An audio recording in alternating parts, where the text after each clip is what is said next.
Hello and welcome to the Candidate on Election Exchange. We're in conversation with Milind Deora, a member of the current government, as he takes a shot at winning the South Mumbai constituency for the third time. Milind Deora, appreciate you joining us here on CNBC TV 18. A lot of people have alluded to the fact that, in a sense, you're Rahul Gandhi's ears and eyes. I know you've disputed that tooth and nail, but nevertheless, let me ask you, because you have commented also that the party in power needs to use young leaders and their talent. Do you believe that the Congress party has failed to use the young leaders and talent? Let's start with Mr. Rahul Gandhi himself. He hasn't been in government. There was a lot of talk about whether he would be part of the government or not. His attempt to try and reach out, to try and hit the campaign trail, some would say is too little too late. The public outbursts that we've seen as far as the ordinance, etc. were concerned have pretty much gone down as sort of immature from a political standpoint.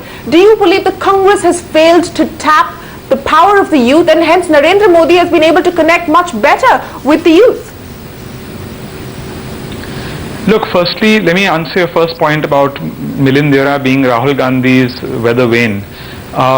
Nothing is further from the truth, number one. I know him.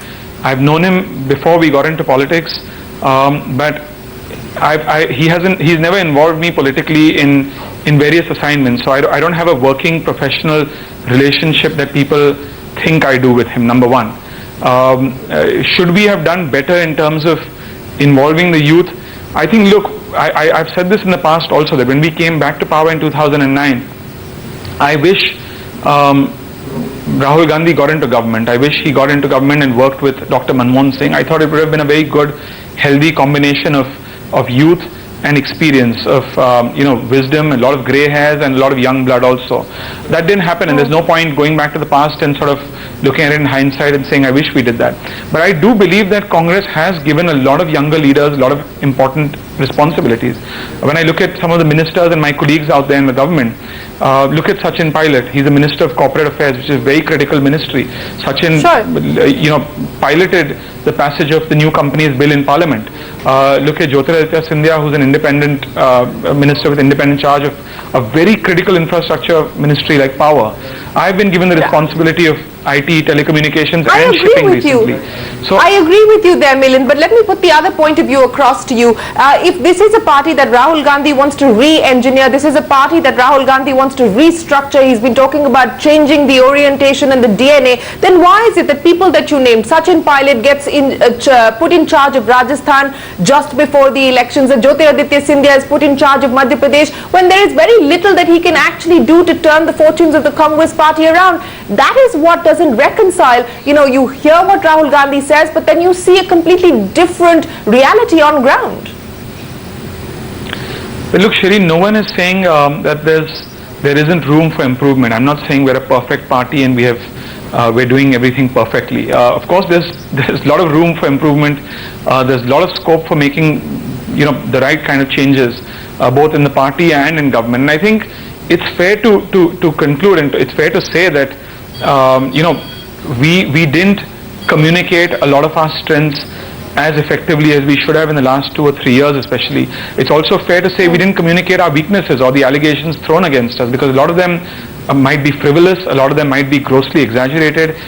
We didn't put those out there. So at one level I do think there was a communication failure, but I don't think it's entirely the party's blame or the government's blame in not communicating. We have to remember this is a new environment that's been created in India, where you have RTI, where you have 24/7 news channels who are competing for space, for business, and as a result, let's be honest, they can be sensational at times. Let's be honest, can you really blame policy paralysis on the fact that you're now dealing with a new environment where there's social media and so on and so forth? I mean, let's just take a look at the most recent example, and that is the gas price decision, which has been deferred now by the insistence or the directive of the Election Commission. You set up a committee, the Rangarajan committee gave you its recommendations. The cabinet waited for 10 months before taking that decision, and after that the decision to notify it was also left till the Election Code of Conduct came into effect. So I'm just using one example to show that there has been policy paralysis, and you cannot blame it on social media